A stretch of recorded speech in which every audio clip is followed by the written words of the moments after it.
নমস্কার, স্বাগত বন্ধুরা উত্তরণ ইউটিউব চ্যানেলে। ডাব্লিউবি গ্রাম পঞ্চায়েত নিয়োগ এবং ডাব্লিউবি পিএসসি মিসলেনিয়াস 2026 যে পরীক্ষা হতে চলেছে সেই পরীক্ষার প্রস্তুতি হিসেবে আজকে আমরা ষষ্ঠ পর্বে উপস্থিত হলাম। আজকের এই ষষ্ঠ পর্বে আমরা বাংলা সাহিত্য থেকে, ভারতের ইতিহাস থেকে, ভারতের ভূগোল থেকে, সংবিধান থেকে, অর্থনীতি থেকে কিছু গুরুত্বপূর্ণ এমসিকিউ টাইপ প্রশ্ন, যে প্রশ্নগুলি বিভিন্ন চাকরি পরীক্ষায় এসেছে, সেগুলো আজ আলোচনা করব। তাই সময় নষ্ট করে আজকের মূল বিষয়ে চলে যাচ্ছি বন্ধুরা। প্রথম প্রশ্ন, উলঙ্গ রাজা কোন কবির রচনা? শক্তি চট্টোপাধ্যায়, নীরেন্দ্রনাথ চক্রবর্তী, সুভাষ মুখোপাধ্যায়, সমর সেন। প্রত্যেকেই জানেন যে উলঙ্গ রাজা এটি জনপ্রিয় কাব্যগ্রন্থ, যেটি লিখেছিলেন শ্রদ্ধেয় নীরেন্দ্রনাথ চক্রবর্তী। 1971 খ্রিস্টাব্দে এটি গ্রন্থাকারে প্রকাশিত হয় এবং উলঙ্গ রাজা রচনার জন্য শ্রদ্ধেয় নীরেন্দ্রনাথ চক্রবর্তী 1974 খ্রিস্টাব্দে সাহিত্য একাডেমি পুরস্কার লাভ করেন।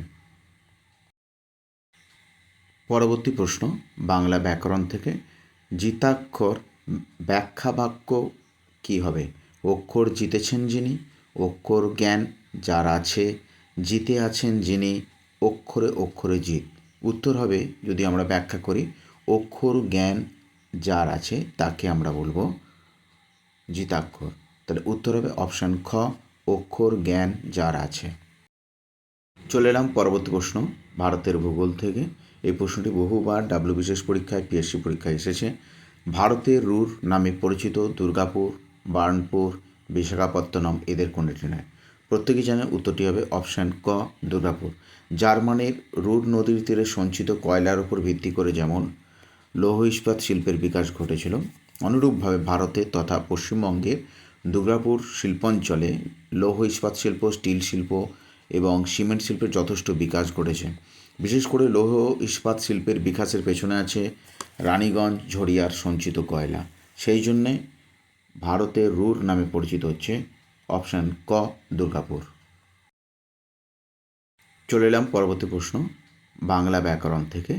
এক কথায় প্রকাশ, অকারণে ও অনিচ্ছায় যার দায়িত্ব বহন করতে হয়, এক কথায় কী হবে? কণ্ঠকাঁটা, গলগ্রহ, গলকণ্টক, কণ্ঠকা।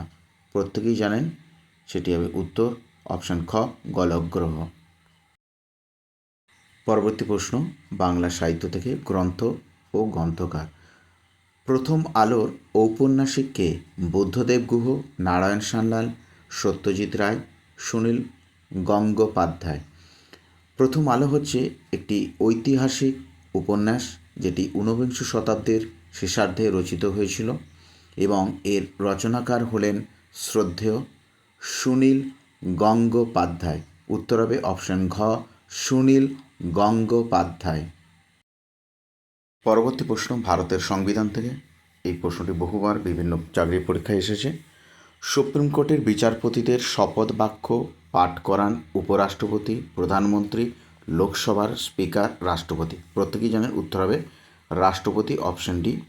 সংবিধানের 124(6) ধারা অনুযায়ী সুপ্রিম কোর্টে বিচারপতিদের নিয়োগ করেন এবং শপথ বাক্য পাঠ করান। পরবর্তী প্রশ্ন, পরিবেশ বিজ্ঞান থেকে। সরলা বেন এবং মীরাবেন কোন আন্দোলনের সঙ্গে জড়িত? চিপকো, সাইলেন্ট ভ্যালি, আপিকো, নর্মদা বাঁচাও। সরলাবেন মীরাবেন হচ্ছে ব্রিটিশ বংশোদ্ভূত প্রসিদ্ধ সমাজকর্মী এবং পরিবেশবিদ, যারা 1973 খ্রিস্টাব্দে ভারতের উত্তরাখণ্ড রাজ্যের চামোলি জেলার রেনি ও গোপেশ্বর গ্রামে যে আন্দোলন হয়েছিল সেই আন্দোলনের সঙ্গে জড়িত ছিলেন। তাহলে উত্তর হবে অপশান ক, চিপকো আন্দোলন। পরের প্রশ্ন, ভারতের সংবিধান থেকে। দরিদ্র ব্যক্তিদের বিনা খরচে আইন সহায়তা প্রদান করা হয় যে নীতি অনুসারে? মৌলিক অধিকার, নির্দেশমূলক নীতি, বিধিবদ্ধ অধিকার, কোনোটি সঠিক নয়। উত্তর হবে অপশান বি, নির্দেশমূলক নীতি। ভারতীয় সংবিধানের 39(a) ধারা অনুযায়ী দরিদ্র ব্যক্তিদের বিনা খরচায় আইনি সহায়তা প্রদান করা হয়ে থাকে। উত্তর হবে অপশান বি, নির্দেশমূলক নীতি। পরবর্তী প্রশ্ন, বাংলা সাহিত্য গ্রন্থ ও গ্রন্থাগার। ঘুনপোকা কোন ঔপন্যাসিকের বিখ্যাত রচনা? প্রফুল্ল রায়, জ্যোতিরিন্দ্র নন্দী, শীর্ষেন্দু মুখোপাধ্যায়, সমরেশ মজুমদার। উত্তর হবে অপশান গ, শীর্ষেন্দু মুখোপাধ্যায়। ঘুনপোকা হলো শ্রদ্ধেয় শীর্ষেন্দু মুখোপাধ্যায়ের প্রথম উপন্যাস, যেটি 1966 খ্রিস্টাব্দে দেশ পত্রিকায় প্রথম প্রকাশিত হয়। পরবর্তী প্রশ্ন, বাংলা সাহিত্য থেকে গ্রন্থ ও গ্রন্থাগার। বিমল মিত্রের নিম্নলিখিত কোন গ্রন্থটি কলকাতার প্রাচীন ইতিহাস কেন্দ্রিক? সাহেব বিবি গোলাম, আসামি হাজির, করি দে কিনলাম, একক দশক শতক। উত্তর হবে অপশান ক, সাহেব বিবি গোলাম। পরবর্তী প্রশ্ন, ভারতের ভূগোল থেকে। পেট্রোকেমিক্যাল শিল্পের প্রধান কাঁচামাল কি? ন্যাপথা, প্যারাফিন, বিটুমিন, এদের কোনটি নয়? পেট্রোকেমিক্যাল শিল্পের দুটি প্রধান কাঁচামাল, সেটি হচ্ছে একটি প্রাকৃতিক গ্যাস, অপরটি হচ্ছে ন্যাপথা। ন্যাপথা খনিজ তেল থেকে পাওয়া যায়, তাহলে এখানে উত্তর হবে অপশান এ, ন্যাপথা। পরবর্তী প্রশ্ন, ভূগোল থেকে। কানপুর শহর কোন নদীর তীরে অবস্থিত? গঙ্গা, যমুনা, গোমতী, এদের কোনোটি নয়। প্রত্যেকেই আপনারা জানেন যে গঙ্গার তীরে বিখ্যাত শহরগুলি অবস্থিত, তার মধ্যে কানপুর একটি, এছাড়া হরিদ্বার, এলাহাবাদ, কলকাতা, বারাণসী। তাহলে এখানে উত্তর হবে অপশান এ, গঙ্গা। পরবর্তী প্রশ্ন, বাংলা সাহিত্য থেকে। 12 ঘর এক উঠোন এর রচয়িতা কে? বুদ্ধদেব বসু, নারায়ণ সান্যাল, জ্যোতিরিন্দ্র নন্দী, সৈয়দ মুজতবা আলী। উত্তর হবে অপশান গ, জ্যোতিরিন্দ্র নন্দী। পরের প্রশ্ন, বাংলা ব্যাকরণ থেকে। সে যুতি ব্যাখ্যা বাক্য কী হবে? মেয়েদের যে কোনো ব্রত, শরৎকাল মেয়েদের ব্রত, অগ্রহায়ণ মাসের সন্ধ্যাকালে কুমারী মেয়েদের অনুষ্ঠিত ব্রত, বাতি জ্বালানো ব্রত। সেঁজুতি এর ব্যাখ্যা বাক্য হবে অপশান গ, অগ্রহায়ণ মাসের সন্ধ্যাকালে কুমারী মেয়েদের অনুষ্ঠিত ব্রত। পরবর্তী প্রশ্ন, প্রাচীন ভারতের ইতিহাস থেকে। রাজেশ্বর মন্দির কোথায় অবস্থিত? মহীশূর, ইলোরা, তাঞ্জোর, এলোরা। উত্তর হবে অপশান সি, তাঞ্জোর। এটি চোল আমলে নির্মিত হয়েছিল এবং নির্মাণ করেছিলেন প্রথম চোল রাজা। পরবর্তী প্রশ্ন, ভারতের ইতিহাস থেকে। ভারতের স্বাধীনতা সংগ্রামের ইতিহাস থেকে। কোন বিখ্যাত বিপ্লবী দেশপ্রিয় নামে পরিচিত ছিলেন? গান্ধীজি, রামকৃষ্ণদেব, চিত্তরঞ্জন দাস, জ্যোতিরিন্দ্র মোহন সেনগুপ্ত। প্রশ্নটি বহুবার আমি ইতিপূর্বে আলোচনা করেছি। গান্ধীজি জাতির জনক বা অর্ধনগ্ন ফকির নামে পরিচিত ছিলেন, চিত্তরঞ্জন দাস দেশবন্ধু নামে। তাহলে এখানে উত্তর হবে জ্যোতিরিন্দ্র মোহন সেনগুপ্ত। পরবর্তী প্রশ্ন, পরিবেশ বিজ্ঞান থেকে।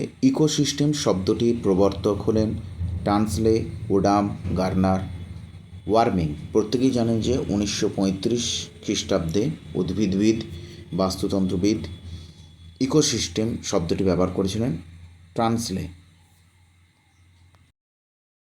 পরবর্তী প্রশ্ন, ভারতের অর্থনীতি থেকে। নাবার্ড কোন পঞ্চবার্ষিকী পরিকল্পনায় গঠিত হয়? পঞ্চম, দ্বিতীয়, ষষ্ঠ, চতুর্থ। উত্তর হবে অপশান সি, ষষ্ঠ পরিকল্পনায়, যেটা 1980 থেকে 1985। নাবার্ডের ফুল ফর্ম হচ্ছে national bank for agriculture and rural development. আজকের ষষ্ঠ পর্বের অন্তিম বা শেষ প্রশ্ন, পশ্চিমবঙ্গের সঙ্গে কতগুলি রাজ্যের সীমানা রয়েছে? ভারতের ভূগোল থেকে প্রশ্নগুলি প্রায় আসে। 4টি, 5টি, 6টি, 7টি। উত্তর হবে 5টি। কী কী রাজ্যগুলো? বিহার, ঝাড়খণ্ড, উড়িষ্যা, আসাম এবং সিকিম। তাহলে আজকে এই পর্যন্ত থাকবে বন্ধুরা।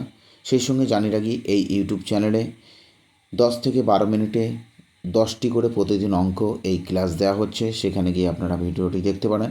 সেই অঙ্কগুলো দেওয়া হচ্ছে যেগুলো পিএসসি, মিসলেনিয়াস, ফুড এসআই, কনস্টেবলের পরীক্ষা, ওয়েস্ট বেঙ্গল পুলিশ এসআইয়ের পরীক্ষা, এসএসসি পরীক্ষা, ডাব্লিউবিসিএস পরীক্ষায় যে অঙ্কগুলি এসেছে বারবার, সেই অঙ্কগুলো প্রতিদিন আমরা 10টা করে করব 10 থেকে 12 মিনিটের মধ্যে। সেই সঙ্গে বাংলা ব্যাকরণের ওপর স্পেশাল ক্লাস দেওয়া হচ্ছে এবং ভারতের ইতিহাস ভূগোল থেকেও কিন্তু ইতিপূর্বে শর্ট ভিডিও, লং ভিডিওতে প্রশ্ন দেওয়া হচ্ছে, সেগুলো গিয়ে দেখুন, সাবস্ক্রাইব করুন চ্যানেলটি এবং প্রশ্নগুলো ভালো লাগলে অবশ্যই একটি লাইক দেবেন।